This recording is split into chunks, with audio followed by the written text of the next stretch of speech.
আল্লাহ রাব্বুল আলামিন বলছেন, ফাইন তাবু ওয়া আকামুস সালাহ ওয়া আতাবুজ যাকাহ ফাইখওয়ানুকুম ফিদ্দিন। সূরা তওবা 11 নম্বর আয়াত। আল্লাহ বলছেন, তারা যদি তওবা করে, সালাত পড়ে, যাকাত দেয়, তাহলে তারা তোমাদের ভাই, দিনী ভাই। সালাত যদি কেউ না পড়ে, সে আপনার ভাই হতে পারবে না। 1 নম্বর,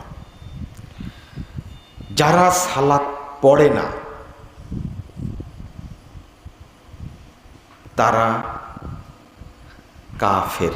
তারা কি? কাফের। 2, যারা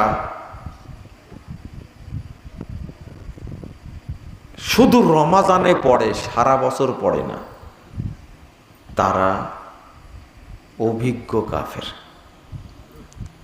কি কাফের? অভিজ্ঞ কাফের। যারা শুধু জুমা পড়ে, বাকি আর পড়ে না, এরা হলো বোকা কাফের, তবে কাফের।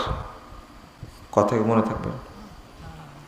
যারা মাঝে মাঝে পড়ে, মাঝে মাঝে পড়ে না, এরা হলো পাগলা কাফের।